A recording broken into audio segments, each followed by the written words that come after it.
கர்த்தருடைய பரிசுத்த நாமத்திற்கு மகிமை உண்டாவதாக.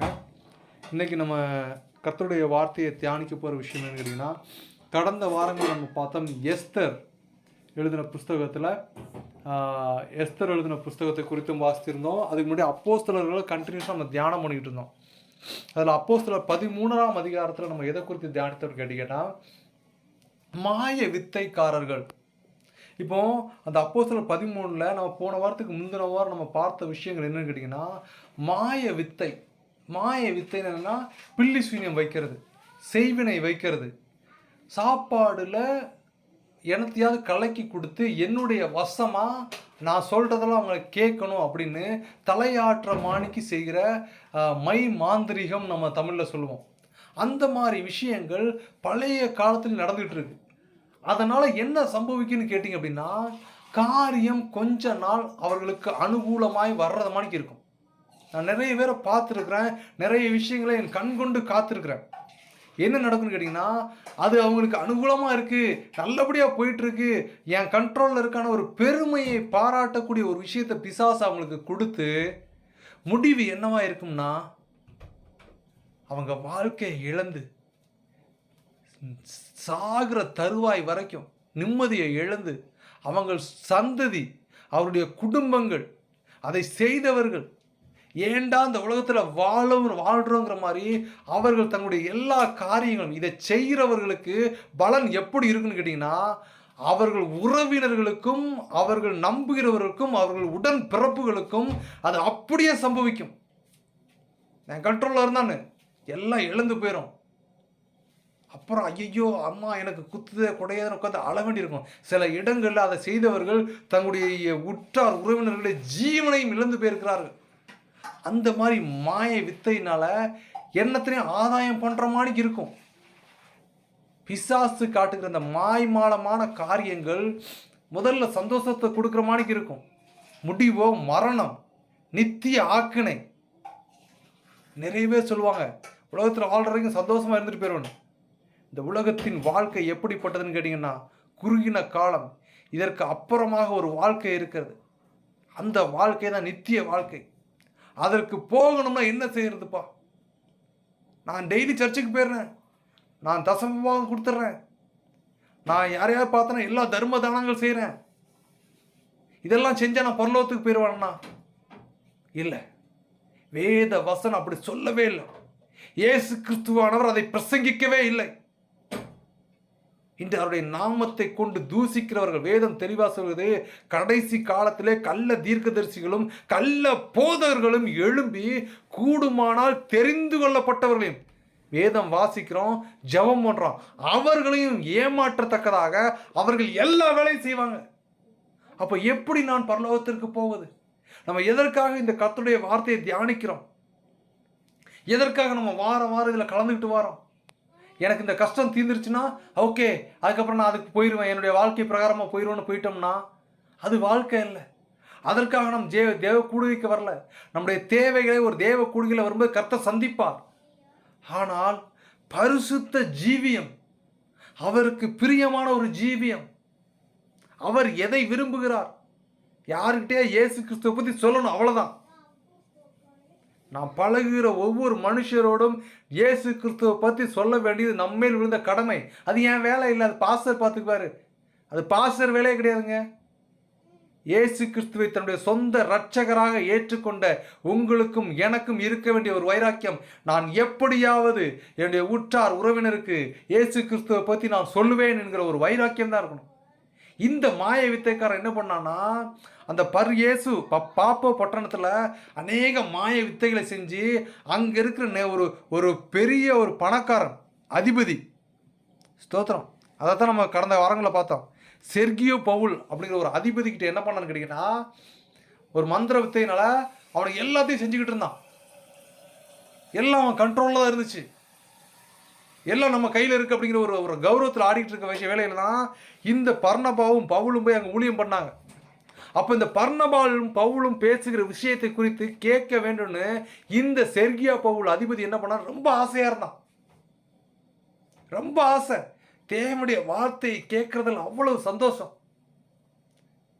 இன்னைக்கு நமக்கு நல்லா பார்த்தீங்கன்னா நம்முடைய நேரங்களை நம்ம எதற்கு செலவிடுறோம் கேட்டிங்கன்னா, ஏதாவது யூடியூப்பில் பார்க்குறது, ஏதாவது எப்படியாவது நான் ஏதாவது பாடுகளை கேட்குறது, ஏதாவது தேவையில்லாத ஒரு காரியத்தை கொண்டு பேசி கொண்டு இருக்கிறது. கர்த்தருடைய வார்த்தையை கேட்கறதுக்கு செவியை சாய்க்கிறதே கிடையாது. காலையில் எழுந்துச்சா ஒரு அதிகாரத்தை வாசிட்டேன், ஓகே ஃபினிஷ். இதுக்கு முன்னாடி நான் வேலைக்கு போனேன், எனக்கு இந்த இவ்வளவு பழு இருந்துச்சு, எனக்கு இந்த வேலையிலேருந்து நான் ரிட்டையர்ட் ஆகிடுன்னு வச்சுங்களேன், அப்புறம் பைபிளும் கையுமா உட்காந்துருவேன். சொல்லுகிற வாக்கு தத்தங்கள் எங்கே போச்சு? எடுக்கிற உறுதிகள் எங்கே போகிறது? மாயமாலமாக போயிடுது. அந்த இடத்துல தான் இவர்கள் போய் என்ன பண்ணுறாங்கன்னா, அந்த எலிமா என்கிறவனை, அந்த மாய வித்தக்காரனை கண்டித்து பேசிட்டு அந்த அதிபதிக்கும் இயேசு கிறிஸ்துவை பற்றி சொன்னார்கள். அவன் முழுவதுமாக இயேசு கிறிஸ்துவை ஏற்றுக்கொண்டான். இதற்கு அடுத்த சம்பவத்தை தான் நம்ம இன்னைக்கு பார்க்க போகிறோம். அதுக்கப்புறம் அங்கே முடிச்சதுக்கப்புறம் அந்த இயேசு பட்டணத்தில் இப்போ அப்போஸ்தலர் 13ஆம் அதிகாரம் 6லேருந்து 12 வரைக்கும் அந்த சுவிசேஷங்கள் எப்படி பிரசங்கித்தார்கள், எப்படி அந்த அதிபதி ஏற்றுக்கொண்டான் அப்படிங்கிறதெல்லாம் சொல்லி முடிச்சதுக்கப்புறமா பவுலும் என்ன பண்ணுறான்னா, அவனை சேர்ந்தவங்க எல்லாமே இந்த பாப்போ பட்டணத்தை விட்டு பம்பிலியாவுக்கு போகிறாங்க. அங்கே போய் பெர்கே பட்டணத்துலேயும் அங்கேயும் இயேசு கிறிஸ்துவை பற்றி சுவிசேஷம் சொல்கிறாங்க. அங்கே சொல்லி முடித்தோன்னே கூட இருந்த யோவான் என்ன பண்ணுறான்னா, நீங்கள் இதுக்கப்புறம் நீங்கள் பிரயாணத்தை தொடர்ந்து போங்க, இயேசு கிறிஸ்து அறிவிச்சிட்டே போங்க. நான் எருசலேமில் போய் நான் தேவ பிள்ளைகளை இயேசு கிறிஸ்து ஏற்றி பற்றிய சுவிசேஷத்தை எப்படி புறஜாதியார் மத்தியில் அந்த வேத வாக்கியம் பரம்பிட்டு இருந்து நான் அங்கே போய் இந்த தகவலை நாங்கள் சொல்கிறேன்னு சொல்லிட்டு யோவான் பிரிந்து போயிடுறான்.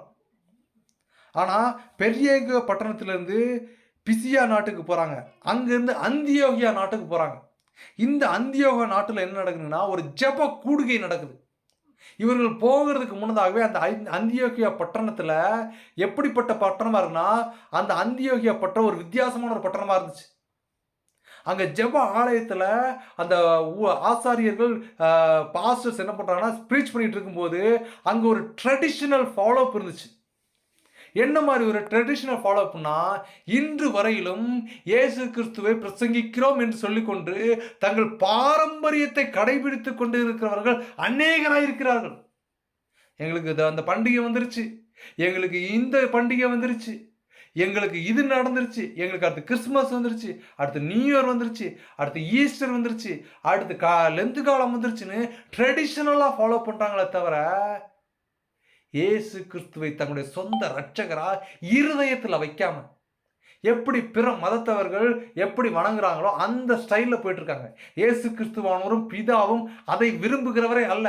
நான் போய் காணிக்கை கொடுத்துட்டேன், தசமபாவம் கொடுத்துட்டேன், my job is done, I am eligible to enter the heaven நினச்சிங்கன்னா, எட்டர்னல் லைஃபுக்கு போயிருந்தா தயவு செஞ்சு அந்த கனவுல விட்டுருங்க. அது நடக்கவே நடக்காது. இந்த தேவ கூடுகை நம்ம எதற்காக பிரசங்கிக்கிறோம், எதற்காக கர்த்தருடைய வார்த்தையை ஒரு 2-3 தியானிக்கிறோம் கேட்டிங்கன்னா, உலகத்தின் தேவைகள் சந்திக்கப்படுவதற்கு மாத்திரம் கிடையாது. இந்த கூடுகையில் நம்ம கர்த்தரை தியானிப்பதனால நம்முடைய தேவைகளை தேவன் சந்திக்கிறார். அதிலும் மேலான ஒரு நித்திய குறிக்கோளை தான் நம்ம இங்கே வச்சிருக்கோம். நாங்கள் இயேசு கிறிஸ்துவை பற்றி இதை செய்கிறோம் அதை செய்கிறோம், எங்களுக்கு இவ்வளவு கொடுங்கிற காணிக்கையை வாங்கி ஸ்பீச் பண்ணுறதல்ல. கர்த்தருடைய வார்த்தையை தெளிவும் திஷ்டாந்தமாய் பவுலை போல கண்டிதமாக உணர்த்த வேண்டும். ஐயோ இந்த வார்த்தையை சொன்னா எனக்கு காணிக்க வராது, இந்த ஆத்மா வராது, இவனுக்கு குத்திரமானிக்கு பேசக்கூடாது. வார்த்தை, கர்த்தருடைய வார்த்தை இருபுறமும் கற்குள்ள பட்டயம். சபைக்கு வருகிற ஒவ்வொரு விசுவாசியும் ஒவ்வொரு ஆத்மாவையும் என்ன பண்ணா, வார்த்தை போய் குத்தி அவனுடைய பாவ செய்கைகளையும் அவனுடைய ஒழுங்கற்ற காரியத்திலிருந்து அந்த ஆத்மாவை விடுதலை ஆக்கி ஒழுங்கா மேய்ப்பனானவன் மேய்ப்பனுடைய வேலையை ஒழுங்கா செய்யலன்னா அந்த ஆட்டை சிங்கம் தின்னுட்டு போயிடும். மெய்ப்பனுக்கு இருக்க வேண்டிய கடமை, ஆசாரியன் எப்படிப்பட்டவனா, அவன் தேவனுடைய தூதன் என்று வசனம் சொல்லியிருக்கு. ஹல்லேலூயா, ஸ்தோத்திரம். ஆசாரியனுடைய வேலையை ஆசாரியன் என்று தெளிவாக செய்வது இல்லை. இதற்கு தான் நிறைய பேர் யூடியூப் சேனல் ஆரம்பிச்சு, அதை ஆரம்பிச்சு, இதை ஆரம்பிச்சு, இவங்க இப்படி ஃப்ராட் பண்றாங்க, அப்படி ஃப்ராட் பண்றாங்க. அவனோடு நீ சண்டை புரியாத, நீ உன்னை பரிசுத்தப்படுத்திக்கொள். கர்த்தருடைய வருகைக்கு நீ ஆயத்தப்படுத்து. அவனோடு உன்னோட விவாதம் வேண்டாம். அவன் சொல்ற விஷயத்துல நீ தடிமாறி இருந்த அப்படின்னா கர்த்தரோடு கூட ஒப்புரவாகு, அவரோடு கூட நீ ஐக்கியமாகு. வசனம் ரொம்ப தெளிவா சொல்லுது. மல்கியா 2ஆம் அதிகாரம் 7ஆம் வசனம், ஆசாரியனுடைய உதடுகள் அறிவை காக்க வேண்டும். வேதத்தை அவன் வாயிலே தேடுவார்களே, அவன் சேனையினுடைய கர்த்தரின் தூதன். சேனையினுடைய கர்த்தரின் தூதன் எப்படிப்பட்டு இருக்கணும்? உலகத்தின் பொருள்களுக்கும் உலகத்தின் ஆசை இச்சைகளுக்கும் திறந்தவனாய் கர்த்தருடைய ராஜ்யத்தை கட்டுவதற்கே முதல் குறிக்கோளமாக இருக்கணும். உலகத்தில் ஆலயத்தை கட்டுறதுக்கு அதெல்லாம் தேவன் கர்த்தருக்கு தெரியும். அதனால தான் பழைய ஏற்பாட்டில் கர்த்தர் என்ன பண்ணார்னா, தாவீது ராஜா சொல்கிறான், நாத்தான் தீர்க்கதரிசியை பார்த்து, சாமுவேல் தீர்க்கதரிசியை பார்த்துலாம், நான் இவ்வளோ பெரிய ஒரு கூடாரத்தில் ஒரு மாளிகை ஆடு மேய்ச்சிட்டு இருந்தேன், என்ன இவ்வளோ பெரிய அரண்மனைக்கு கொண்டு வந்துட்டார். ஆனால் தேவனுடைய உடன்படிக்கை பெட்டி இன்று வரை அந்த ஒரு கூடாரத்துக்குள்ளே இருக்குது. அவருக்கு பெருசாக ஏதாவது செய்யணும்னு சொல்கிறான். ஆனால் வேண்டாம், உன் கைகளை ரத்தம் சிந்திருச்சு, உன்னுடைய ஆசையை உன்னுடைய குமாரனுடைய காலத்தில் நான் பெற்றுக்கிறேன், நிறைவேற்றிக்கிறேன்னு சொன்னார். இப்போ இந்த இடத்துல பார்த்தீங்கன்னா, இந்த அந்தியோகியாவுக்கு வந்தவொடனே இங்கே இந்த என்ன ட்ரெடிஷ்னல் நடந்துட்டு கேட்டிங்கன்னா, அவங்க ட்ரெடிஷ்னலாக நியாயப்பிரமாண புஸ்தகத்தையும் தீர்க்க தரிசன ஆகமையும் வாசித்து முடிச்சிட்டாங்கன்னா முடிஞ்சது. வாரம் சர்ச்சுக்கு போகிறாங்க, பைபிள் எடுக்கிறாங்க, நியாயப்பிரமாண புஸ்தகம் ஒன்று இருக்குது, தீர்க்க தரிசன புஸ்தகம் ஒன்று இருக்குது, ரெண்டையும் வாசித்து முடித்து மூடி வச்சுட்டு ஓகே போயிட்டு வாங்கன்னு அனுப்பிடுறாங்க. அப்போ அந்த விஷயத்தை குறித்து இந்த பவுல் என்ன இந்த ரெண்டையும் வாசித்து முடித்த உடனே இந்த தேவாலயத்தில் இருக்கிற ஆசாரியர்களுக்கு ஒரு பெருமை, ஒரு கட்ஸு.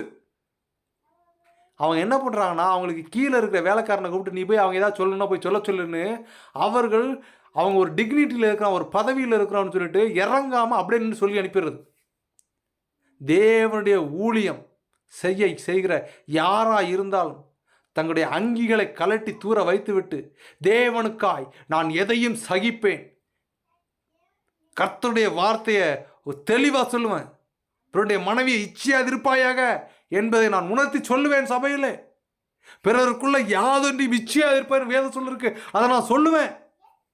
ஐயோ, இந்த வார்த்தையை சொன்னோம்னா அவன் மெம்பர்ல, அவனுக்கு கீழே ஒரு 50 பேர் இருக்கான்ல, அவன் நம்ம என்ன டிரான்ஸ்ஃபர் பண்ணி விட்டுருவான்ல, எதற்கு நீ பயப்படுகிறாய்? தேவனுடைய ராஜ்யத்தை கட்டும்படியாக எழும்பின சகோதரா, தேவனுடைய வார்த்தையை கட்டும்படியாக எழும்பின சகோதரா, ஹல்லேலூயா ஹல்லேலூயா. ஓட்டத்தை ஒழுங்கா ஓடு. அவர்கள் பார்க்கிறார்கள், இவர்கள் கேட்கிறார்கள். ஐயோ, இதனால் நான் வந்துட்டோம்னா எனக்கு அவங்ககிட்ட இருந்து வர்ற சப்போர்ட் போயிடும், இதை நான் செய்தேன் என்றால் எனக்கு இவங்கிட்டிருந்து வர்ற சப்போர்ட் போயிடும். நமக்கு ஒத்தாசை பரத்திலிருந்து வர வேண்டும். தேவனுடைய ராஜ்யத்தை குறித்து ஓடுகிறவர்கள், தேவனுடைய நம்பிக்கை குறித்து ஓடுகிறவர்கள், தேவனே தேவன் என்று விசுவாசிக்கக்கூடிய தேவ பிள்ளைகளுக்கு இருக்கிற ஒரு உறுதி, ஒரு நம்பிக்கை, ஒரு விசுவாசம் எது என்றால், அவர் என்னை தாங்குவார், அவர் என்னை தப்புவிப்பார், அவர் என்னை விடுவிப்பார் என்கிற ஒரு விசுவாசத்தில் ஓட வேண்டும் தேவ பிள்ளை. இன்னைக்கு நியாயம் இருக்கிற அட்வைஸ் பண்ணுகிற, அதை செய்யாத இதை செய்யாதன்னு சொல்கிற யாராக இருந்தாலும் இவருடைய கூட்டத்துக்கு கலந்துக்கிடாத, அவருடைய கூட்டத்துக்கு கலந்துக்கிடாத அப்படிங்கிற வஞ்சனையில் சிக்கி தெரியாதீங்க. கர்த்தருடைய வார்த்தையை நிதானமாக வாசித்து புரிந்து கொள்ளுங்கள். இப்போ இந்த ரெண்டையும் வாசித்து முடிச்சுன்னா ஆள் அனுப்பி முடித்தோடனே இந்த பிரசங்கம் பண்ணக்கூடிய பவுல் என்ன பண்ணி சொல்கிறாருன்னு கேட்டிங்கன்னா, அதுக்கு அப்புறம் இருக்கிற வார்த்தைகள்லாம் ரொம்ப பயங்கரமான வார்த்தைகள். பழைய ஏற்பாட்டை அவர் என்ன பண்ணார்னா, கமாலியலின் பாதத்தில் நின்று வேத வசனத்தை ரொம்ப தெளிவாக படித்தவர். அதனுடைய அர்த்தங்கள் அவருக்கு தெரியாது. ஆனால் அந்த சவுல் என்கிற பவுலுக்கு ஒரு வைராக்கியம் இருந்தது. கர்த்தர் ஒருவரே, அவரை தவிர வேற ஒருவரும் கிடையாது அப்படின்னு சொல்லிட்டு, கர்த்தரை அல்லாத வேற ஏதாவது கடவுள்னு சொன்னானோ அவனை எல்லாத்தையும் வெட்டணும், அவனை எல்லாத்தையும் ஜெயிலில் தூக்கி போடணும். அதுதான் பழைய ஏற்பாட்டின் நியமனம், அதுதான் குர்ஆனின் நியமனம். அதற்காகத்தான் இன்று வரை இஸ்லாமியர்கள் அல்லாவை தவிர வேற யாரையாவது சொன்னாங்கன்னா, நபியும் ஒரு இறை தூதன் தான் சொல்லிட்டு அல்லாவை தவிர வேற யாரையும், அதனால் அல்லான்னு சொல்கிறது அவங்க பாசையில் அல்லா, நம்முடைய பாசையில் பிதா, பைபிளில் கேட்டிங்கன்னா இங்கிலீஷில் கேட்டிங்கன்னா ஃபாதர், எல்லாருக்கும் ஒரே ஒரு கடவுள் தான். அதனால தான் இயேசு கிறிஸ்துவை பற்றி அவங்க ஏற்றுக்கொள்வதில்லை. இயேசு கிறிஸ்துவை பற்றி அவர்கள் இயேசுவை ஒரு இறை தூதராக பார்க்குறாங்க. ஆனால் வசனம் எப்படி சொல்லுதுன்னா, பிதா, குமாரன், பரிசுத்த ஆவி இம்மூவரும் ஒருவராயிருக்கிறார்கள், என்னை அல்லாமல் ஒருவனும் பிதாவினிடத்தில் வரான் இயேசு கிறிஸ்துவார் சொல்லார். என்ன நீ விசுவாசிக்கல, நீ என்னை நம்பலை, என்னுடைய வார்த்தையில நீ ஏற்றுக்கொள்ளலை, என்னுடைய ராஜ்யத்தை குறித்து நீ பிதாவினுடைய திட்டத்தை நீ செய்யலைன்னா நீ பரலோகத்துக்கு போக முடியாது. ஸ்தோத்திரம். காசு கொடுத்துட்டேன், நான் ஜெபம் பண்ணிட்டேன், எல்லாம் ஓகே தான்ப்பா, எல்லாம் ஓகே தான், பரிசுத்தப்படுத்திட்டேன், ஓகே. பட் என்ன பண்ணோம்? ஒரு விருந்தினர் வீட்டுக்கு போகும்போது வெறுங்கையை ஒரு தடவை வீசிட்டு போகலாம், 2 தடவை வீசிட்டு போகலாம். அதுக்கு மேலே போனோம்னா மரியாதை இருக்காது. வரும்போதே கையை வீசிட்டு வரான்றாங்க. ஹல்லேலூயா, ஸ்தோத்திரம்.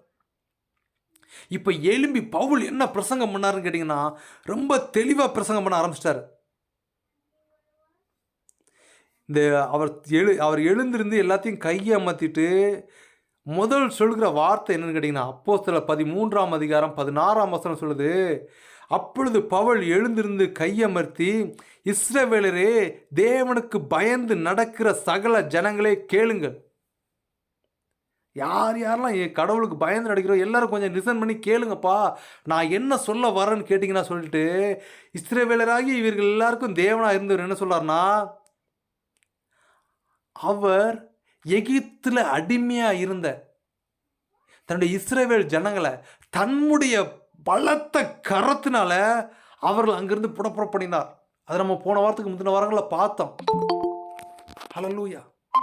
கர்த்தர் எப்படி புறப்படப்படினார்? தம்முடைய பலத்த கரங்களினாலே அவர்களை புறப்படப்படினார் எகிப்திலிருந்து.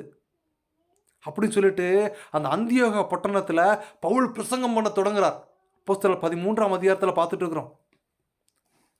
பிரசங்கம் பண்ணும்போது 40 வருஷ காலமாக அவர் பழைய ஏற்பாட்டை நன்கு அறிந்த சவுல் என்கிறவர் அந்த அவ்வளோ விஷயத்தையும் ரொம்ப கன்சைஸ்டாக சுருக்கமாக அந்த இந்த நோயெல்லாம் அனுப்புனான்னு சொல்லாமல் தன்னுடைய பலத்த கரத்தினால எகிப்திலிருந்து கூட்டு வராரு. அதுக்கப்புறம் 40 வருஷமாக அவருடைய கிரியைகள் சரியில்லாதனால வனாந்தரத்தில் சுத்த வைக்கிறாரு. அதன் பிறகு கானான் தேசத்தில் 7 ஜாதிகளை அழித்து அந்த தேசத்தில் இவர்களுக்கு சுதந்திரமாய் கொடுத்தார். அங்கேயும் ஒரு ஜாதியை கர்த்தர் விட்டு வைப்பார். ஏன்னு கேட்டிங்கன்னா, இவர்கள் வணங்கா கழுத்துள்ளவர்கள் என்று கர்த்தருக்கு நன்றாக தெரியும். 7 ஜாதிகளை துரத்திட்டு தான்ப்பா நம்முடைய இஸ்ரவேலரை முன்னோர்களை அந்த தேசத்துக்குள்ள வந்து உட்கார வச்சாரு. என்ன நடந்தது தெரியுமா? அதுக்கப்புறம் 450 வருஷம் கழிஞ்சதுக்கப்புறமா அப்போஸ்தலர் 13ஆம் அதிகாரம் 20ஆம் வசனம் சொல்லுது, பின்பு ஏறக்குறைய 450 வருஷ காலமாய் சாமுவேல் தீர்க்கதரிசி வரைக்கும் அவருக்கு நியாயாதிபதிகளை ஏற்படுத்தி வந்தார்.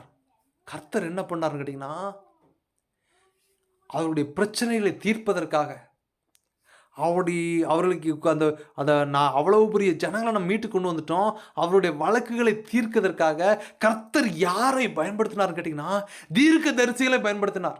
பொய் சொல்ல முடியாது. ஒரு தீர்க்கதரிசியை நியாயம் பண்ணி வச்சிட்டாரு. 2 பேர் வாரான் வந்து நின்றுட்டு ஒருத்தன் பொய் சொல்கிறான், ஒருத்தன் உண்மை சொல்கிறான்னா, ஆவியானவர் அந்த தீர்க்கதரிசிக்கு தெளிவு திஷ்டாந்தமாக சொல்லி நியாய தீர்ப்பு தெளிவாக நடந்துக்கிட்டு இருந்துச்சு. அந்த காலகட்டத்திலலாம் இவங்களுக்கெல்லாம் ஒரு பிரச்சனை. எல்லாருக்கும் ராஜா இருக்குது, எங்களுக்கு ராஜா வேணும். சில இடங்களில் நம்ம கர்த்தர் நமக்கு கொடுத்த தயவு, கர்த்தர் நமக்கு கொடுத்த இரக்கம் பாராட்டின அன்பு, கர்த்தர் எனக்கு ஏதோ இந்த விஷயங்கள்லாம் என்னுடைய வாழ்க்கையில் நடக்காதுன்னு நினச்சிக்கிட்டு இருந்தேன், அதையெல்லாம் எனக்கு கர்த்தர் நடத்தி கொடுத்துட்டாருங்கிற அந்த தயவெல்லாம் மறந்துட்டு எல்லாம் ஓகே தான் எனக்கு, ஆனால் இது இன்னும் தரலையே. கர்த்தரை குறித்து குறை சொல்லுகிற இருதயம் அது எல்லா மனுஷர்களையும் வரும். அது பிசாசனுடைய கிரியை. எப்பவுமே நம்ம என்ன சொல்லணும், நான் ஒன்றுமில்லாது இருந்தேன். ஏசப்பாட்ட நம்ம என்ன சொல்ல எதிர்பார்க்குறாருன்னா, நம்ம தாழ்த்துறது. எப்படி தாழ்த்துறது? நான் எனக்கெல்லாம் தகுதியே கிடையாது, இப்போ என்னெல்லாம் இங்கே கொண்டு வந்து வச்சுருக்கீங்க, thanks for your grace Lord. எனக்கு இந்த விஷயம் எனக்கு புரியாமல் இருந்துச்சு, இதை எனக்கு புரிய வைத்து நன்றி. எனக்கு இந்த விஷயம் நடக்காமல் இருந்துச்சு, என் வாழ்க்கையில் இந்த விஷயம் நடக்குமா நான் ஏங்கிட்டு நான் கண்ணீர் விட்டு அழுத நாட்கள் உண்டு. அறையில் தனியாக இருக்கும்போது படுத்துக்கொண்டு எனக்கு யார் இந்த காரியத்தை நடத்துவான்னு அழுதது உண்டு. உன் அழுகையின் கூக்குரலை கேட்டு கர்த்தர் நிறைவேற்றினார். அந்த நிறைவேற்றின தேவன் இப்பொழுது உன்னை கைவிடுவதில்லை, உன்னை பின்மாற்றி விடுவதில்லை. பிறகு எனக்கு ஏன் இந்த இடைப்பாடு, எனக்கு ஏன் இந்த விஷயத்தில் மட்டும் அது நிறைவாகலை? அது கர்த்தர் சும்மா ஒன்றும் வைக்கலை. எல்லாம் இலவசமாக கிடச்சிக்கிட்டே இருந்தனா கர்த்தரை தேட மாட்டோம். அதனால தான் சில போராட்டங்களை குடித்து, சில தடைகளை கொடுத்து கர்த்தரை நீ முன்பு எப்படி தனியில் அறையில் உட்காந்து நீ அழுது ஜெபம் பண்ணியோ அந்த ஒரு பிரசன்ஸை பெற்றுக்கொள்ளணும். உன்னுடைய நம்பிக்கையை கர்த்தரை நோக்கி இருக்க வேண்டும் என்பதற்காகவே கர்த்தர் அதை உன் வாழ்க்கையில் அனுமதித்திருக்கிறார். நீ அழுது உனக்காகவும் உன் சந்ததிக்காகவும் நீ பரலோகத்தில் இருக்கிற தேவனை நோக்கி கூக்குரலிட்டு அழுது, என் தேவனே என் தேவனே, நான் உமக்கு பிரியமாய் வாழ வேண்டும், நான் உம்மை நம்பி ஜீவிக்க வேண்டும், நீரே என் இரட்சகர் என்று கர்த்தரை சார்ந்து வாழ்வாயானால் உன் பிரச்சனைகள் மாறும், உன் வியாகுலங்கள் மாறும், உன் போராட்டங்கள் மாறும் என்பதை கர்த்தர் தெளிவும் திஷ்டாந்தமாய் சொல்லுகிறார். ஹல்லேலூயா, ஹல்லேலூயா, ஸ்தோத்திரம். இவ்வுலக பாடு என்னை என்ன செய்திடும், அவ்வுலக வாழ்வை காண காத்திருக்கிறே, இவ்வுலக பாடு நம்மை என்ன செய்திடும், அவ்வுலக வாழ்வை காண காத்திருக்கிறோம், ஆனந்தம் கொள்ளுவோம் அவரை நாம் பாடுவோம் உயிருள்ள நாள் வரையில். ஸ்தோத்திரம். அவர் ரொம்ப தெளிவாக சொல்கிறாரு. சாமுவேல் தீர்க்கதரிசிட்டே போய் இவங்க சண்டையை போட ஆரம்பிச்சிட்டாங்கயா. கடைசியாக பார்க்குறாரு. அப்போ தான் பவுல் இந்த விஷயத்தெல்லாம் அந்த அந்தியோகியா பட்டணத்தில் இருக்க தேவாலயத்தில் சொல்லிகிட்டு இருக்கான், பிரசங்கம் பண்ணிகிட்டு இருக்கான். அந்த நேரத்தில் தான் நம்முடைய முற்பிதாக்கள் செய்த அந்த காரியத்தின் நிமித்தமாக பென்யமீன் சந்ததியில் கீசுனுடைய குமாரனாகிய சவுலை கர்த்தர் என்ன பண்ணுறாருனா சாமுவேலை கொண்டு அங்கீகாரம் பண்ணி 40 வருஷ காலமாக அவனை அரசாட்சியில் கொடுத்து சவுலை அங்கே வைக்கிறார். அந்த 40 வருஷ அரசாட்சி காலத்தில் குறிப்பிட்ட காலம் வரைக்கும் நேர்த்தியாய் போய் கொண்டிருந்த இந்த சவுல் என்பவன்கிட்ட சாமுவேல் தீர்க்கதரிசி போய் சொல்கிறாரு, எப்பா நீ போய் போருக்கு போ, அந்த ராஜாவை கொன்று மொத்தமாக எல்லாத்தையும் வெட்டி போட்டுட்டு அங்கேருந்து எதையும் எடுக்காமல் நீ சுட்டெரிச்சிட்டு வரணும்னு கட்டளை கொடுக்கப்படும் போது இவன் போய் போர் புரிகிறான், வெற்றியும் பெறுகிறான். ஆனால் கொடுத்த கட்டளையை கைவிட்டுருந்தான். நல்ல கொழுமையான இருக்க ஆடு மாடெல்லாம் கொண்டு வரான். அது மாத்திரம் கிடையாது, அங்கேருந்து அந்த அரசாட்ட சிறப்பிடிச்சிட்டு வரான். அந்த வசனம் ரொம்ப நீங்கள் அதை தியானித்து பார்த்தீங்கன்னா தெரியும். அந்த அரசனுக்கு ஒரு நம்பிக்கை வந்துருச்சான். என்ன நம்பிக்கை? இனி என்னை கொல்ல மாட்டாங்க அப்படின்னு. அவன் நிறைய மன்னர்களை துண்டு துண்டாக வெட்டி நிறைய கொடுமைகளை பண்ணவன். அதனால தான் கர்த்தர் இவன் கையில் கொடுத்து அந்த மக்களுடைய கூக்குரலை கேட்டு இங்கிருந்து ஒரு சேனை தலைவனை அனுப்பி சவுல் மூலமாய் கொண்டு வெற்றி பெற செய்து கொண்டுட்டார். சாமுவேல் திரும்பி உள்ள வீட்டுக்குள்ள வந்து பார்க்குறான், அரண்மனைக்கு வந்து பார்க்குறான். என்ன சொன்னதெல்லாம் அவன் பையன் செய்யலைன்னு சொல்லிட்டு கர்த்தர் சாமுவேல்கிட்ட சொல்கிறாரு, என்னப்பா அவன்கிட்ட சொல்லி அனுப்புனா என்னாச்சு தகவல் அப்படிங்கிறாரு. உடனே எப்போ அந்த ஒரு தடவை மன்னிங்கன்னு சொல்லிட்டு சாமுவேல் அங்கே வந்து பார்க்குறான். அரண்மனையில் வந்து பார்த்தோன்னே யாருக்கு நம்ம சவுலுக்கு கொண்டாட்டம். அப்படியே ஓடி வந்து அப்பா நம்ம ஜெயிச்சிட்டோம்ல வந்துட்டோம்லான்னு கொண்டாடிட்டு இருக்கான். அப்போ நீ கர்த்தர் சொன்னதெல்லாம் முதல் கேட்க வேண்டிய வேலை என்னென்னா, ஒரு ஊழியக்காரனுக்கு, தேவனுடைய பணியை செய்கிற ஒரு மனுஷனுக்கு, தேவ ஆலயத்தில் மெய்ப்பனாக இருக்கக்கூடியவனுக்கு, ஹல்லேலூயா, ஸ்தோத்திரம். நம்ம முன்னதாகவே பார்த்தோம், மல்கியாவுக்கு எழுதின புஸ்தகம் 2ஆம் அதிகாரம் 7ஆம் வசனத்தை முன்னாடியே சொன்னேன். ஆசாரியனுடைய உதடுகள் அறிவை காக்க வேண்டும், வேதத்தை அவன் வாயிலே தேடுவார்களே, அவன் சேனைகளுடைய கர்த்தரின் தூதன். ஒரு பாஸ்டரா இருக்கக்கூடியவர் தேவனுடைய தூதன். அவருடைய வார்த்தை எப்படிப்பட்டதா இருக்கணும்? கர்த்தரை பிரியப்படுத்துகிறதா இருக்கணும். அவருடைய வார்த்தை எப்படி இருக்கணும்? பரலோகத்துக்கு ஆத்மாவை ஆதாயம் செய்யக்கூடியதா இருக்க வேணும். கர்த்தர் உங்களை ஆசீர்வதிப்பார். உனக்கு பொருளை அதெல்லாம் பேச வேண்டிய அவசியம் கிடையாது. ஒழுங்கா பரிசுத்தத்தில் வாழு. உன் பாவ செய்கைகளை விட்டு திரும்பி கர்த்தரிடத்துக்கு வா அப்படிங்கிற ஒரு எச்சரிப்பை கொடுக்கணும். உலக பொருளாதாரத்தை குறித்து செல்வந்தானாவாய் இதெல்லாம் மண்ணோடு போகப்படுகிறது. நித்திய ராஜ்யத்திற்கு இருந்து எதையும் கொண்டு போக முடியாது. ஹல்லேலூயா. அந்த இடத்துல தான் சாமுவேல் டென்ஷன் ஆயிடுறாரு. எப்போ ஆடு மாடு சத்தெல்லாம் கேட்குதுன்னா அப்போ திரும்ப நைஸாக சொல்கிறான், அங்கே இருக்கிற ஆடு மாடெல்லாம் ரொம்ப செழிப்பாக கொழுமையாக இருந்துச்சு, அதெல்லாம் ஓட்டிகிட்டு வந்தப்பா. நம்ம கர்த்தருக்கு பிடிக்கும்ல, நம்ம நம்ம நம்ம தேவனுக்கு வந்து பழி கொடுக்கணும்ல, நம்மகிட்ட இருக்கிற ஆடெல்லாம் அது நல்லா செழிப்பாக கொழுமையாக இருந்துச்சு, எல்லாம் கூட்டிகிட்டு வந்துட்டான். சாமுவேல் டென்ஷன் ஆகிட்டான். ராஜாவை என்ன பண்ண? ராஜா அந்த இருக்கார்ல, ராஜாவுடைய கழுத்தை வெட்டி தூர போடுறார். தூர போட்டது மாத்திரமல்ல, நீ கர்த்தருக்கு பிரியமானதை நீ செய்யலப்பா, அவர் சொன்ன கட்டளையை நீ செய்யல, அவர் எதை சொன்னாரோ அதை செய்யறதுக்கு நீ பின்மாற்றமாக இருக்கிறார். ஸ்தோத்திரம். சில வேளையில் நான் இன்னைக்கு காலையிலேருந்து சில நேரங்கள் என்ன யோசிக்க ஆரம்பித்தேன். காலையில் கர்த்தர் ஒரு ஒரு உறவினரை குறித்து தெளிவும் திஷ்டாந்தமாய் தரிசனமாய் காட்டினார். அவருடைய வளர்ச்சி நல்லா போயிட்டுருக்கு, பொருளாதாரம் நல்லபடியாக போயிட்டுருக்கு. ஆனால் அவர்கள் குடும்பத்திற்குள்ளதாக அந்த பொருளாதாரத்தின் காரியம் சுருங்க போதுன்னு சொல்லு, தரிசனமாக காட்டுறார். அவன் கெட்டி வைத்திருந்த கோட்டை உடைய போதுன்னு சொல்லு, அங்க ஒரு மரணம் சம்பவிக்க போகிறது என்பதை நீ சொல்லு. எனக்கு ஒரு சின்ன சந்தேகம். எப்படின்னு கேட்டீங்கன்னா, எப்படி நாம் சொல்வது? அவர்கள் வேறு நம்முடைய எங்களுடைய முற்பிதாக்கள் வணங்கி வந்த அந்நிய தேவர்களை, புற ஜாதியுடைய தேவர்களை பின்பற்றக்கூடியவர்கள், இயேசுவை பற்றி தெரிந்திருந்தால் உள்ள வராதவங்க.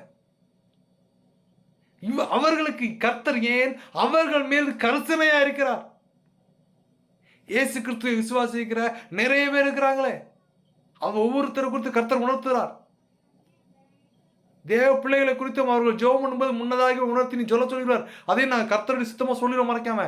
ஆனால் தேவனை அறியாத இந்த மக்களுக்கு, புறஜாதி மக்களுக்கு, அந்நிய தேவர்களை வணங்குகிறவர்களுக்கு கர்த்தர் என் எச்சரிப்பை சொல்ல சொல்கிறார் எனக்கு தெரியல. நான் ஃபோன் அடிச்சு சொன்ன உடனே அவங்க கேட்ட கேள்வி, இதுக்கு சொல்யூஷன் என்ன? ஒரே ஒரு சொல்யூஷன், இயேசுவை தெய்வமாக ஏற்றுக்கொள்வது மாத்திரமே சொல்யூஷன். வர எதுவும் கிடையாதுப்பா. அப்பதான் எனக்கு இந்த மெசேஜை கொடுக்கும்போது எனக்கு ஒரு உணர்த்தல் வருது. கர்த்தர் சில மனுஷர்களுக்கு சொல்யூஷனை கொடுக்குது, சும்மா இல்லை, தம் மண்டை திரும்பும்படியாக. அந்த மரண அக்கணைகள் குடும்பத்துக்குள்ள சம்பவிக்காதபடி அவர்கள் மரணத்திற்குள்ள போவதுக்கு முன்னாடி என்னிடத்துல மனம் திரும்பி வரமாட்டார்களா? மகனே உன் நெஞ்செனக்கு தாராயோ, மகளே உன் நெஞ்செனக்கு தாராயோ, மோட்ச வாழ்வை தருவே எதிர்பாராயோ, மோட்ச வாழ்வை தருவே எதிர்பாராயோ. அப்பதான் உன் ராஜ்யத்தை பிடுங்கி கர்த்தர் என்ன பண்றான்னா, ஈசாயின் குமாரனாகிய தாவீதை என் இருதயத்திற்கு ஏற்றவனாக கண்டேன்னு சொல்லிட்டு அவனை தேர்ந்தெடுக்கிற விதமும் வித்தியாசமா இருக்கும். சாமுவேல் தீர்க்கதரிசியை கூப்பிட்டு நீங்க அந்த அதிகாரத்தை வாசி பார்த்தா நல்லா தெரியும். தேர்ந்தெடுக்க போகும்போது சாமுவேல் தீர்க்கதரிசியை கூப்பிட்டு, எப்பா நேர போ, ஈசாயின் குமாரர்களில் ஒருவனை என்னுடைய இருதயத்திற்கு ஏற்றவனாக கண்டேன், அவனை போய் தேர்ந்துன்னு அனுப்பிவிடுறார். 8 குமாரர்கள். அதில் சில பேர் இராணுவத்தில் வேலை செய்கிறாங்க, நல்லா ஹைட்டும் பைட்டுமா போர் பெறக்கூடிய ஜாண்டிக்காக இருக்காங்க. சாமுவேல் தீர்க்கதரிசி போகிறான். போய் இந்த விஷயத்தெல்லாம் ரொம்ப கன்சைஸ்டாக என்ன பண்ணுறான்னு கேட்டிங்கன்னா, சவுல் அந்த அந்தியோக பட்டணத்தில் அந்த ஆலயத்தில் பிரசங்கம் பண்ணிட்டு இருக்கிறார். போய் பார்த்துருக்கான். பார்க்கும்போது முதல் குமாரனை வர வைக்கிறான். நல்லா யாருன்னா சாமுவேலுக்கு முன்னாடி எப்படி கேட்டிங்கன்னா, சவுலை தேர்ந்தெடுக்கும் போது அவன் நல்லா வெயிட்டு ஹைட்டு நல்ல ஒரு ஃபோர்ஸான ஒரு ஆள். அபிஷேகம் பண்ணோன்னு அவனுக்கு சந்தோஷம். எப்போ நல்லா கர்த்தர் தெளிவான ஒரு ஆளை தான் தேர்ந்தெடுக்காருன்னு அவனுக்கு ஒரு சந்தோஷம். 2வது அடையும் சாமுவேலுக்கு ஒரு தீர்க்கதரிசிக்கு என்ன ஒரு நம்பிக்கை வருதுன்னா, கர்த்தர் அவனை விட பெரிய ஒருத்தனை தேர்ந்தெடுப்பாருன்னு தன்னுடைய இருதயத்துக்குள்ள இவன் நம்பி போய் செலெக்ஷன் கமிட்டியில் உட்கார்றாரு. அந்த வீட்டில் போய் உட்கார்றாரு. ஒவ்வொருத்தராக கிராஸ் பண்ணி சொல்லி பார்க்குறாங்க. அவன் வெளி தோற்றத்தை, சாமுவேல் தீர்க்கதரிசி தான், அவனும் ஒரு மனிதன் தானே, வெளி தோற்றத்தை பார்த்து இவனா இருக்குமான்னு தைல குப்பித்தை எடுத்துட்டு ஓடத்தை பார்க்குறான். நிறுத்து, கர்த்தருடைய சத்தம் நிறுத்து, நீ நினைக்கிற மாதிரி இவன் கிடையாது. ஹல்லேலூயா. அப்படியே ஒவ்வொருத்தரா தாண்டி போயிடுறாங்க. ஹல்லேலூயா, ஸ்தோத்திரம், ஹல்லேலூயா, ஸ்தோத்திரம்.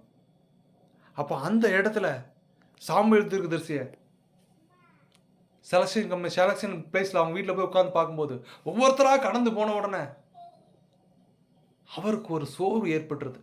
இன்னைக்கு ஆவிக்குரிய வாழ்க்கையில் வேதத்தை வாசிக்கிறதுல, வேதத்தை தியானிக்கிறதுல, கர்த்தரோடு கூட உறவாடுகிறதுல நமக்கு சோர்வு வருது அப்படின்னா, நம்மகிட்ட இருக்கிற ஆவியை நம்ம குலைச்சு போட்டோம்.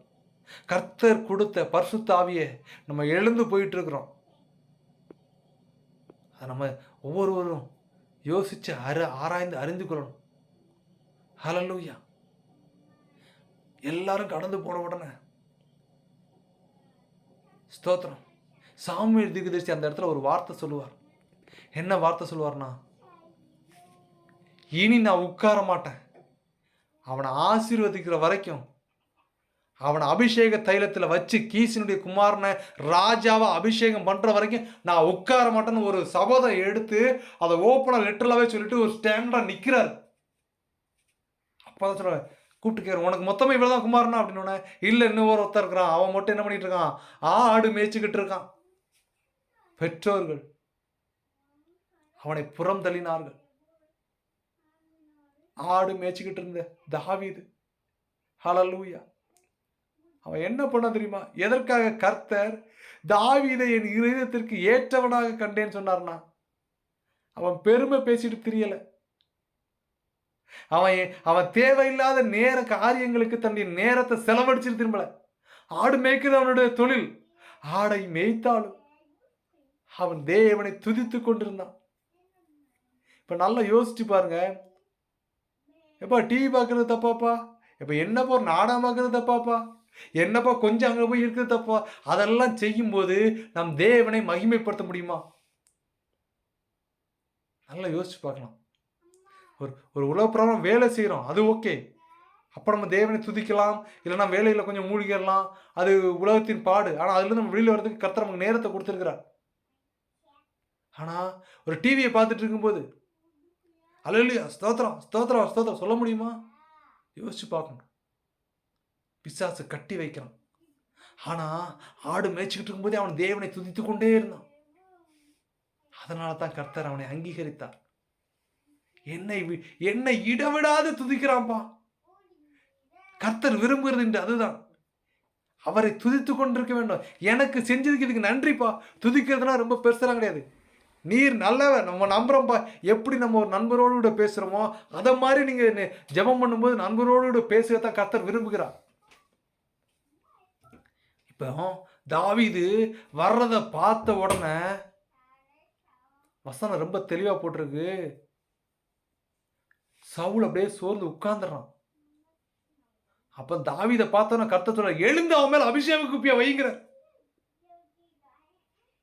ஸ்டன் ஆயிட்டான். ஏன்னா தாவீது இருக்கிறதுல கட்ட ஷார்ட் காய், பார்க்கறதுக்கும் அந்த அளவுக்கு ஒரு ஆர்மி தோற்றம் கிடையாது, ஒரு இது கிடையாது. அப்பதான் கர்த்தர் சொல்றாரு, சாமுவேலே, நீ பார்க்கிற விதமாய் நான் மனுஷனை பார்க்கிறது அல்ல, நீ வெளி தோற்றத்தை பார்க்கிறாய். நானும் உள்ளின் திரியங்களையும் உள்ளின் எண்ணங்களையும் ஆராய்ந்து அறிகிறவனாயிருக்கிறேன். கர்த்தர் இந்த இடத்துல சொல்றார், மனுஷன் பார்க்கிற மாணிக்கு கர்த்தர் மேற்தோட்டமாய் பார்க்கிறவர் அல்ல. மேற்புறமாய் சென்று அடிச்சுக்கிட்டு ஆலயத்தில் நான் பரிசுத்தமான சீனம் போடுறவன கர்த்தருமல்ல. இருதயத்திற்குள்ள இருக்கிறதை, உன் இருதய சுத்தமா இருக்கிறதா, பரிசுத்தமா இருக்கிறதா, கர்த்தருக்குள் நீ பரிசுத்த ஜீவிக்கிறாயா என்பதை மாத்திரம் கர்த்தர் தெளிவு திருஷ்டாந்தமாய் காக்கிறார். அதனால தான் தாவீதை என் இருதயத்துக்கு ஏற்றோன்னு சொல்றார். தான் அந்த பத்சேபாள் இடத்துல செய்த ஒரு தவறை தவிர வேற எந்த விஷயத்துல அவன் இடலன்னு வேதம் தெளிவா சொல்லுது. அதில் விழுந்ததுக்காக அவன் எவ்வளோ அழுது ஜெபம் பண்ணியிருக்கான் அப்படிங்கிறதையும் சங்கீதம் 50 நீங்கள் படித்து பார்த்தீங்கன்னா தெரியும். இந்த விஷயத்தை எல்லாம் சொல்லி முடிக்கிறான். அந்த காலகட்டத்தில் தான் அவனுடைய சந்ததியில், தாவீதுடைய சந்ததியில் இயேசு கிறிஸ்துவரை எழுப்புறாங்க. அது மாத்திரம் கிடையாது, இயேசு கிறிஸ்துவானவர் வர்றதுக்கு முன்பாக யோவான் ஸ்நானன் ஒருத்தர் வந்தார். அவர் இயேசு கிறிஸ்து வருவார் என்பதை பிரசங்கம் பண்ணி கொண்டிருந்தார். அவர் மேலும் சொன்னார், நான் அவன் அல்ல, என்னை அவருடைய பாதரட்சியின் வாரை அவிழ்க்கிறதுக்கும் நான் தகுதி அல்லாதவன் என்று சொல்லிட்டு ரொம்ப தெளிவும் திருஷ்டாந்தமாக பிரசங்கம் பண்ணிட்டு இருந்தாரு. அவரையும் முன்னோர்கள் வெட்டி கொண்டு போட்டாங்க. அதுக்கப்புறம் இன்னொரு வசனம் சொல்றான், அப்போஸ்தலர் 13:26, சகோதரரே, ஆபிரகாமின் சந்ததியில் பிறந்தவர்களே, தேவனுக்கு பயந்து நடக்கிறவர்களே, இந்த ரட்சிப்பின் வசனம் உங்களுக்கு அனுப்பப்பட்டிருக்கிறது. ரட்சிப்பு, இயேசு என்ற பெயருக்கு அர்த்தம் என்னன்னு கேட்டீங்கன்னா ரட்சிப்பு. அந்த ரட்சிப்பு உங்களுக்கு அனுப்பப்பட்டிருந்துச்சு. ஆனா என்ன பண்ணீங்க? எருசலேமில் குடியிருக்கிறவர்களும் அதிகாரிகளும் அவரை அறியாமல் போயிட்டீங்க. ஓய்வு நாளில் நம்ம முன்னாடியே பார்த்தோம். அப்போஸ்தலர் 13:15 என்னன்னு கேட்டிங்கன்னா, சர்ச்சில் என்ன பண்ணிட்டு இருந்தாங்க பழைய காலத்தில்? நியாயப்பிரமாணமும் தீர்க்க தரிசன ஆகமும் வாசித்து முடிந்த பின்பு ட்ரெடிஷ்னலாக எதை ஃபாலோ பண்ணான்னா, நியாயப்பிரமாண புஸ்தகத்தை வாசிப்பாங்க, அதுக்கப்புறம் தீர்க்க தரிசன புஸ்தகம் வாசிப்பாங்க, அதுக்கப்புறம் ஒரு போதகர் வந்து பிரசங்கம் பண்ணுவார். இதுதான் அவங்களோட ட்ரெடிஷனல். நீங்கள் எல்லா ஓய்வு நாள்லையும் நீங்கள் தீர்க்க தரிசனங்களை வாசித்து அது யாரை குறித்து சொல்லியிருக்கிறது, எதற்காக சொல்லியிருக்கப்பட்டதுன்னு நீங்கள் அறியாமல் போயிட்டீங்க. இன்னைக்கு வேதத்தை வாசிக்கிறோம், தியானிக்கிறோம் அப்படின்னு கேட்டிங்கன்னா, இல்லை, என் கடமைக்கு இன்னைக்கு நான் ஒரு அதிகாரத்தை வாசிட்டேன். கர்த்தர் எனக்கு அதுல இன்னைக்கு எந்த வார்த்தை என்னோடு கூட பேசிச்சு, எதை கர்த்தர் என்னிடத்துல பரிசுத்தப்படுத்த விரும்புகிறார், எந்த வேதம் என்னன்னு கேட்டீங்கன்னா, நீங்கள் வாசிக்கும் போது ஒரு நண்பனோடு கூட பேசுவது போல வேதம் நம்மோடு கூட பேச ஆரம்பிக்கும். இந்த காரியத்தை கர்த்தர் வேத வாக்கியத்துல உணர்த்துவார். இதை நீ விட்டுருமா, இதை செஞ்சாதமா, இது எனக்கு இடத்துல எனக்கு கொஞ்சம் இடரலா இருக்குது, அந்த விஷயத்தை மாற்றுன்னு வேத வசனத்து மூலமா நம்மகிட்ட சொல்லுவார். அது எல்லாத்தையும் நீங்க விட்டு போயிட்டீங்க. அவரை தூக்கி மரத்தில் எரிஞ்சு கொன்னுட்டீங்க. மரத்தில் மரித்த அவர், வசனம் ரொம்ப சொல்லுது, அப்போஸ்தலர் 13:30 சொல்லுது, தேவனும் அவரை மரித்தோர்லேருந்து எழுப்பினார். அதுக்கப்புறம் வசனத்தெல்லாம் நீங்க படிச்சு பார்த்தீங்கன்னா, அவர் மரித்து உயிரோடு எழுந்தார். அவர் பிதாவின் வீட்டில் இருக்கிறார்.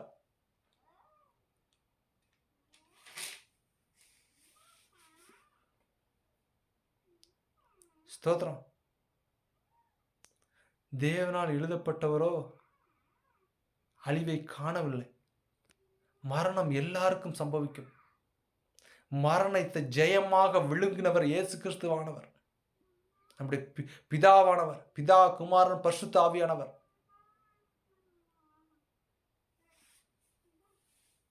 ஹல்லேலூயா.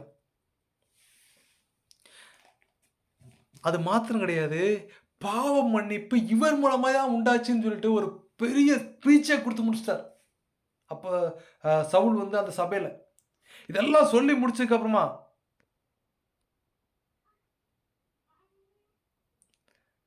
தீர்க்கதரிசி ஒரு வசனத்தை எழுதியிருக்கிறார். அது என்ன வசனங்கிறதையும் அங்கே வாசிக்கிறார்.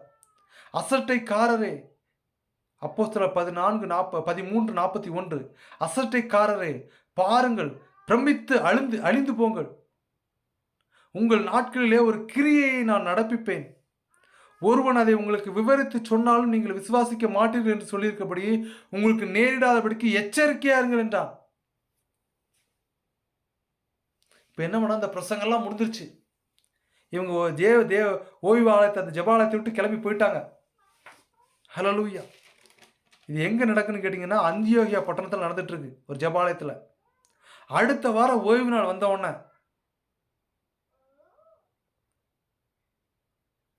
இந்த போன வாரம் ஒரு வார்த்தை சொன்னையப்பா, ஏதோ ஒன்று மறைபொருளாக இருக்குது, கிரியை நடப்பித்தார்னு சொன்னீங்களே, அந்த வார்த்தையை குறித்து எங்களுக்கு சொல்ல வேணும்னு சொல்லிட்டு எல்லாரும் திரும்ப அவங்கள்ட்ட கேட்குறாங்க, வேண்டிக் கொண்டார்கள். தே ஆர் ரெக்வெஸ்ட் தம். ஏதோ ஒரு விஷயத்தை நீ சொன்ன, அந்த விஷயம் எங்களுக்கு தெளிவாக புரியலப்பா, திரும்ப ஒன்று சொல்ல முடியுமான்னு சொல்லிட்டு. அது மாத்திரம் கிடையாது, இந்த ஜெப கூட்டையை கலந்து போனதுக்கப்புறம் யூத மார்க்கத்திலேருந்து நிறைய பேர் என்ன பண்ணாங்கன்னா, இவருடைய வார்த்தைகளை குறித்து கர்த்தரிடமாய் திரும்பினார்கள். ஒரு ட்ரெடிஷ்னல் ஃபாலோப்லேருந்து இயேசு கிறிஸ்துவானவரை பற்றி அறிய வேண்டும். அவரை சிலுவையில் அறந்தேன்னு சொல்கிறீங்க, உயிரோடு இருந்தான்னு சொல்கிறீங்க, அவர் ரட்சிக்கப்பட்டார்னு சொல்கிறீங்க, அவர் பிதாவின் இடத்துல இருக்கிறார் என்று சொன்னீங்க, அவர்களை குறித்து எனக்கு நீ இன்னும் கொஞ்சம் தெளிவாக சொல்லுங்க வச்சுட்டு நிறைய யூதர்கள் இந்த பவுல் மார்க்கமாயும் தேவனுடைய வார்த்தையை கேட்க வேண்டும் திரும்பி வர ஆரம்பிச்சிட்டாங்க. வசனம் ரொம்ப தெளிவாக சொல்லுது. அப்போஸ்தலர் 13:44 அடுத்த ஓய்வு நாளிலே கொஞ்சம் குறைய பட்டணத்தார் அனைவரும் தேவ வசனத்தை கேட்கும்படி கூடி வந்தார்கள். ஹல்லேலூயா, ஸ்தோத்திரம். ஒரு பெரிய கூட்டம். அந்த ஊரில் கொஞ்சம் குறையன்னு கேட்டிங்க அப்படின்னா 100 பேர்த்தில் ஒரு 5 பேர் மட்டும் வரல, 95 பேர். அந்த பட்டணம் 95% கூடிட்டாங்க. கொஞ்சம் குறைய, அவ்வளோதான்.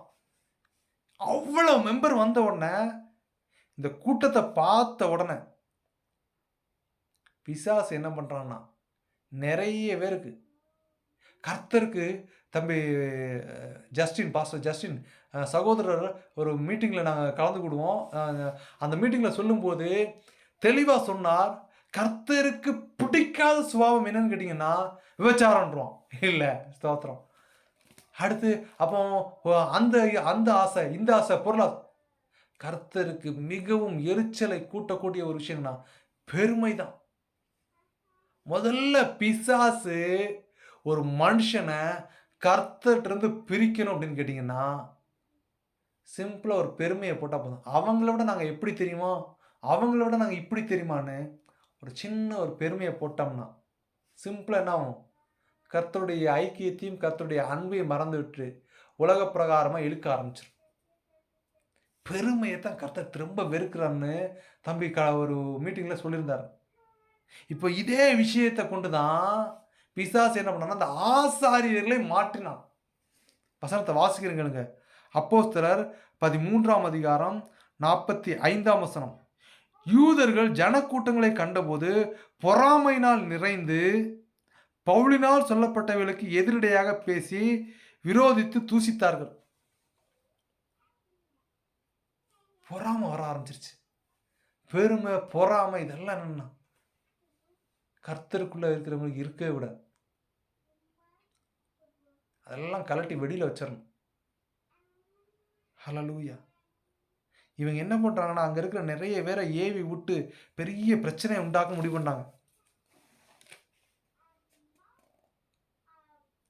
அப்போஸ்தலர் 13:47 சொல்லுது, நீர் பூமியின் கடைசி பரியந்தமும் ரட்சிப்பாய் இருக்கும்படி உம்மை ஜாதிகளுக்கு ஒளியாக வைத்தேன் என்கிற வேத வாக்கியத்தின்படி கர்த்தர் எங்களுக்கு கட்டளை இருக்கிறபடியினாலே இப்படி செய்கிறோம் என்றார்கள். நாங்கள் எதற்காக இயேசுவை பற்றி சொல்லிட்டு அலைகிறோம்? எதற்காக நாங்கள் இயேசு இயேசு இயேசு இயேசுட்டு மனம் திரும்புங்க, பரலோகராஜ்யம் சமீபமாக இருக்கிறதுன்னு யோவான் ஸ்நானம் முதற்கொண்டு இன்று வரை வனாந்தரத்தில் கூப்பிடுற சத்தம் ஒழித்து கொண்டிருக்கு போல அநேக கூடியங்கள், அநேக காரியங்கள். எதற்காக? இயேசு வரப்போறார், ஆயத்தப்பட்டுக்கோ, ஆயத்தப்பட்டுக்கோ, பி ரெடி. ஹல்லேலூயா. ஒரே ஒரு நோக்கியம், அவர் கட்டளையிட்டு போனார்ப்பா. எங்க ஏசப்பா என்கிட்ட சொல்லிட்டு போயிட்டாரு, நான் வருவதற்கு முன்பதாக எவ்வளவு முடியுமோ நீங்க அவ்வளவு தூரம் போய் என்னை பத்தி சொல்லிருங்க, நியாய தீர்ப்பிலே நடக்க வேண்டியதை நான் பார்த்துக் கொள்கிறேன் முன்னாடி சொன்னார். இதெல்லாம் என்ன பண்றாங்கன்னா புறஜாதியார் கேட்டு சந்தோஷப்படுறாங்க. when they are feeling very happy. ஐயோ, இது யூதருடைய கடவுளா நாங்கள் நினைச்சுக்கிட்டு இருந்தோம், அவர் எல்லாருக்கும் கடவுளா? அவர் எங்களுக்காகவும் ரத்தத்தை சிந்தினாரா? எங்களுடைய பாவங்களுக்காக தன்னுடைய ரத்தத்தை சிந்தினாரா? வசனம் ரொம்ப சொல்லுது, தெளிவாக சொல்லுது, புறஜாதியார் அதை கேட்டு சந்தோஷப்பட்டு கர்த்தருடைய வசனத்தை மகிமைப்படுத்தினார்கள். நித்திய ஜீவனுக்கு நியமிக்கப்பட்டவர்கள் எவர்களோ அவர்கள் விசுவாசித்தார்கள். நான் இயேசுவை பற்றி நான் சொல்லிட்டேன்ப்பா, அவன் கேட்க மாட்டேங்கான், வைக்க மாட்டேங்கான். அவன்கிட்ட சொல்கிறது மாத்திரம்தான் அவர் டியூட்டி.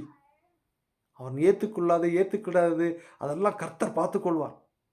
ஹல்லேலூயா. இந்த விஷயம் அந்த தேசம் எல்லாம் பிரசித்தமாகி பயங்கரமாக பரவிடுச்சு.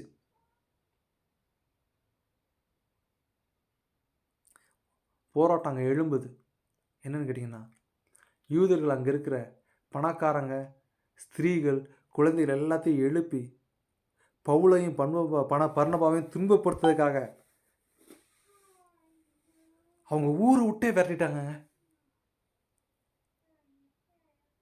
சுவிசேஷம் பண்ண போகிற இடத்துல அடி விழும், உதவி விழும். பிரசங்கம் பண்ணும்போது போராட்டங்கள் வரும், ஒருவருக்காய் ஜெபிக்கும் போது உடல் சோர்வுகள் வரும். இந்த உடலெல்லாம் அழிஞ்சு மண்ணுக்குள்ளே போகிறது. இதனுடைய சுகபோகத்தை நம்ம பார்த்தோம்னா நம்ம எப்படி கர்த்தருடைய ராஜ்யத்தை கட்ட முடியும்? எனக்கே எப்படி இருக்குப்பா, நான் எப்படிப்பா ஜெபம் பண்ண முடியும்? அதுதான் வேதத்தை நம்ம வாசிக்கிறோம். யோபு எல்லாத்தையும் இழந்திருக்கும் போது ஒன்றுமே இல்லை, அவன் தன் சிநேகிதருக்காக ஜெபித்தான். தேவன் அவன் சிறையிருப்பை மாற்றினான். பவுலும் பர்னபாவும் அந்த தேசத்தில் அவ்வளவு வார்த்தைகளை தெளிவாக சொல்லியும், அவ்வளவு விஷயங்களை ஆணித்தனமாக சொல்லியும், பழைய ஏற்பாட்டின் காரியங்கள் எல்லாத்தையும் கோட் பண்ணி காட்டியும், எப்பா கர்த்தர் உங்களுக்கு அவ்வளவு செஞ்சார், எவ்வளவு அற்புத அடையாளங்கள் செஞ்சு எகிப்திலிருந்து கூட்டு வந்தார். நீங்கள் கேட்ட உடனே 450 ஆண்டுகள் கழித்து நீங்கள் ராஜாவான்னு கேட்டீங்க. அப்பவும் உங்களுக்கு சவுலை ராஜாவை கொடுத்தார். அதுக்கப்புறம் சவுலை தள்ளிட்டு கீசினுடைய குமாரனாகிய கீசின் குமாரன் ஈசாக்கினுடைய வம்சத்தில் பிறந்த தாவீதை ராஜாவை ஏற்றுக்கொண்டார். அவர் தன்னுடைய இருதயத்திற்கு ஏற்றவராக கொண்டார். அவரையும் அரசாங்கம் பண்ணார். அவர் சந்திலிருந்து இயேசு கிறிஸ்து வந்தார். அவரை நீங்கள் வேத பிரமாணமும் நியாயத்திற்குன்னு அறியாமல் அவரையும் சிலுவையில் அறைஞ்சு கொண்டீங்க. அவரையும் கர்த்தர் உயிரோடு எழுப்பினார். அவரே ராஜாதி ராஜா, அவரே ரட்சிப்புக்காக தம்முடைய சொந்த ரத்தத்தை விளைக்கிரயமாய் நம்மளை மீட்டு கொண்டார்னு சொல்லி எல்லா விஷயத்தையும் சொல்லி முடித்து அவ்வளோ பிரசங்கம் பண்ணி எல்லாரும் அந்த பட்டணத்தில் இருக்க 2வது தடவை ஃபஸ்ட்டு மெசேஜ் முடிஞ்சுட்டு நெக்ஸ்ட் வீக்கில் ஒரு பெரிய க்ரௌடு வந்ததுனால யூதர்லாம் பொறாமப்பட ஆரம்பிச்சிட்டாங்க. என்னடா நம்ம ஜெபம் பண்ணுறோம், நம்ம மெசேஜ் கொடுக்குறோம், இவ்வளோ பேர் வரல, ஆனால் அவன் வந்து கொடுத்தா இவ்வளோ பேர் வந்துட்டாங்கன்னு ஒரு எரிச்சல் வர ஆரம்பிச்சிருது. அந்த சூழ்நிலையில் அவனை என்ன பண்ணுறான்னா பணக்காரங்கள்லாம் சேர்த்து வச்சு பர்னபாவையும் அந்த சவுலையும் அந்த பட்டணத்தை விட்டு வெளியில் விரட்டுறாங்க. ஆனால் அவர்கள் என்ன செய்தார்கள் தெரியுமா? காலில் இருந்த தூசியை தட்டிட்டு, வசனத்தை வாசிக்கிறாங்க. அப்போஸ்தலர் 13:51 சொல்லுது, இவர்கள் தங்கள் கால்களில் படுந்த தூசியை அவர்களுக்கு எதிராக உதறி போட்டு இக்கோனியா பட்டணத்துக்கு போனார்கள். சீசர்கள் சந்தோஷத்தினாலும் பரிசுத்த ஆவியினாலும் நிரப்பப்பட்டார்கள். அங்கேருந்து வெளியே விரட்டிட்டான். என்னை ஏற்றுக்கலை, நான் சொல்கிறத கேட்க மாட்டேங்கிறாங்க. கர்த்தருடைய பிள்ளைகளுக்கு அது அவசியமே கிடையாது. கர்த்தர் காலில் படிஞ்ச தூசியை உதறிட்டு போய்கிட்டே இரு. நீ அவனோட வாக்குவாதம் பண்ணாத. நீ அந்த இடத்துல நின்று பேச வேண்டிய அவசியம் கிடையாது. கர்த்தர் உன் கால்களில் படிந்த தூசியை உதறிவிட்டு போ. ஊரை விட்டு விரட்டினாலும் சீசர்கள் சந்தோஷத்தினாலும் பரிசுத்த ஆவினாலும் நிரப்பப்பட்டார்கள். இந்த தேவ பிள்ளைகளாகிய நமக்கு, இயேசு கிறிஸ்துவை சொந்த இரட்சகராக ஏற்றுக்கொண்ட நமக்கு இருக்க வேண்டிய ஒரே விஷயம் சந்தோஷமும் பரிசுத்த ஆவியினாலும் நிரப்பப்படுதல் மாத்திரமே நிரந்தரம். இது 2 தான் நம்மளை கர்த்தரோடு கூட ஐக்கியப்பட வைக்கும். ஹல்லேலூயா. நான் முதல்ல தொடக்கத்திலே சொன்னேன், என் உறவினருக்கு கர்த்தர் வெளிப்படுத்தின விஷயத்தை சொல்லும்போது, இன்று நான் பேசி கொண்டிருக்கும்போது, ஏன்ப்பா அவர்கள் கும்பிடவும் மாட்டாங்க, அவங்களுடைய விஷயங்களும் வேறன்னு சொல்லிட்டு நான் காட்டினாரு, கர்த்தர் காட்டுறான்னு சொல்லிட்டேன். அவர் திரும்ப கேட்டது, இது எல்லாத்துலேருந்து விடுதலை பெறனா என்னப்பா சொல்யூஷன், என்ன பரிகாரம்? இயேசுவை இரட்சகராக ஏற்றுக்கொள்வது மாத்திரமே பரிகாரம். இயேசுவே இரட்சகர். மரணத்திலிருந்து விடுதலை கொடுக்கக்கூடியவர், பிசாசின் கட்டுகளிலிருந்து உடைக்கக்கூடியவர், வளையாத சில காரியங்களை ஓ ஹல்லேலூயா ஹல்லேலூயா. இந்த காரியத்தை என்னால் முடியவில்லை, ஓ இந்த விஷயத்தில் அதை நேர்த்தி பண்ணி ஒழுங்காக கொண்டு வர்றதுக்கு என்னால் முடியலை, அது என் மேல் ஒரு பாரமாக இருக்கிறது, அது என்னை உலர்த்தி கொண்டே இருக்கிறது என்று ஓ ஏங்குகிற வேளையில் கர்த்தர் சொல்கிறார், ஓ முடியாததை முடிக்கிறவன் நான், மரித்தவனை உயிரோடு எழுப்புகிறவன் தான், ஓ பிசாசின் பிடிகளை துரத்துகிறவன் நான், ஓ என்னுடைய நாமத்தினாலே பிசாசுகளை துரத்துவீர்கள், பேய்களை விரட்டுவீர்கள், பொல்லாத அக்னிகளை கட்டி எறிவீர்கள், எல்லாம் என்னுடைய வார்த்தையினாலே ஆகும் என்கிறதே ஆவியானவர் சொல்லுகிறார். ஆவியானவர் எங்கே உண்டோ அங்கே விடுதலை உண்டு, ஆவியானவர் எங்கே உண்டோ அங்கே சமாதானம் உண்டு, ஓ பரிசுத்த ஆவியானவர் எங்கே உண்டோ அங்கே நித்திய பேரின்ப மகிழ்ச்சி உண்டு. ஹல்லேலூயா. உங்கள் துக்கம் சந்தோஷமாய் மாறும், உங்கள் கவலைகள் கண்ணீர் எல்லாம் மறைந்து விடும். கலங்காதே மகனே, கலங்காதே மகளே, கடந்ததை நினைத்து கலங்காதே, நடந்ததை மறந்துவிடு, கர்த்தர் புதியன செய்திடுவார், இன்றே நீ காண்பாய். ஆமென். கலங்கிடவே மாட்டோம், நாங்கள் கலங்கிடவே மாட்டோம். ஹல்லேலூயா. கலங்கிடவே மாட்டோம், நாங்கள் கலங்கிடவே கைவிடவே மாட்டோம். ஹalleluya ஹalleluya ஹalleluya ஹalleluya. கர்த்தரே உம்முடைய ராஜ்யம் கட்டப்படுவதாக தகப்பனே. ஓ உம்முடைய ராஜ்யம் வருவதாக தகப்பனே. ஓ பிசாசின் கிரியைகள், சத்துருடைய போராட்டங்கள் எல்லாவற்றிலும் இருந்து வந்திருக்கிற மக்கள் ஒவ்வொருவருக்கும் நீர் ஒரு விடுதலை கொடுப்பீராக தகப்பனே. தெய்வீக சமாதானம் நிரம்பட்டும் தகப்பனே. ஓ உம்முடைய சீசர்கள் ஓ சந்தோஷத்தினாலும் பரிசுத்த ஆவியினாலும் நிரப்பப்பட்டது போல ஓ எங்களை நீர் உம்முடைய அக்கினினாலே ஓ புடமிட்டு பரிசுத்தப்படுத்தி ஆவியிலே வளர உதவி புரிவதாக தகப்பனே. ஹalleluya ஸ்தோத்திரம். இப்போ நம்முடைய மத்தியில் இருக்கிற பாஸ்டர் ஜஸ்டின் கர்த்தருடைய வார்த்தையை பகிர்ந்து கொண்டு ஃபைனல் ப்ரேயர் பண்ணுவாங்க. கேக்கு ஜஸ்டின். நான் கொஞ்சம் வெளியில இருக்கேன், அதனாலதான் நான் கேட்டுட்டு மட்டும் இருக்கேன் ஹெட்போன் வச்சுட்டு. ஓகேப்பா. அப்ப நானே ஜெபம் பண்ணிரவா? நான் கொஞ்சம் வெளியில இருக்கேன், நீங்க பண்ணுங்க. ஓகே. ஸ்தோத்திரம். ஹalleluya ஹalleluya ஹalleluya. ஸ்தோத்திரம். நன்றி தகப்பனே. இந்த வேளையில தகப்பனே கர்த்தருடைய ராஜ்யத்தை குறித்தும் ஓ அவருடைய திட்டத்தை குறித்தும் ஓ பவுலும் பர்னபாவும் ஓ அந்தியோக பட்டணத்திலே எவ்வளவு தெளிவும் திஷ்டாந்தமாய் உடைய வார்த்தையை குறித்து சொன்னார்கள் என்பதை நாங்கள் பார்த்தோம் தகப்பனே. பொறாமையினால் எழும்புகிற இந்த பொறாமையின் ஆவிகளை என் தேவன் தாமே ஓ கட்டவிழ்த்து விரட்டுவீராக தகப்பனே.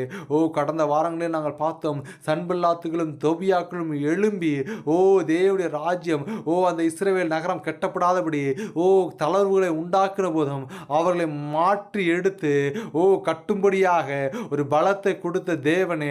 ஓ ஹalleluya ஹalleluya. அற்பமாய் எண்ணப்பட்ட ஓ மொர்தெகாய் ஓ ஹalleluya ஆமா நான் தான் பெரிய இவன் தன்னுடைய பெருமையினாலும் தன்னுடைய காரியத்தினாலும் அவன் அநேக காரியங்களை ஓ தனக்கு அனுகூலமாய் முடிக்க முடியும்னு அவன் தன் மாம்சீகத்தில் ஓடின வேளையில் ஓ 3 நாள் உபவாசித்து ஓ கர்த்தருடைய வல்லமையின் கிரியைகளை ஓ ஹalleluya ஓ அவன் நிறுத்தின ஓ அந்த சிலுவையிலே தூக்கு மரத்திலே அவனை தூக்கி போட்டார்கள் என்று சொன்னது போல தகப்பனே.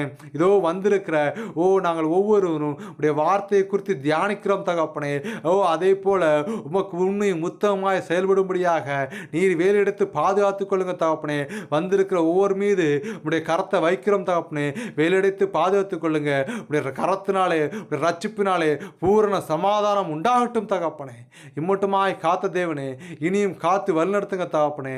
எல்லா பலவீனங்கள் எல்லா சோர்வுகள் எல்லாம் நீங்கட்டும்.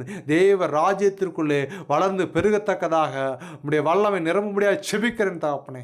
நீரே வந்திருக்கிற பிள்ளைகளுக்கு தெய்வீக சமாதானத்தையும் தெய்வீக அன்பையும் உடைய பரிசுத்த ஆவியையும் ஒவ்வொரு பலப்படும்படியாக ஒரு ஐக்கியத்தையும் கொடுக்கும்படியாக ஜெபிக்கிறோம்.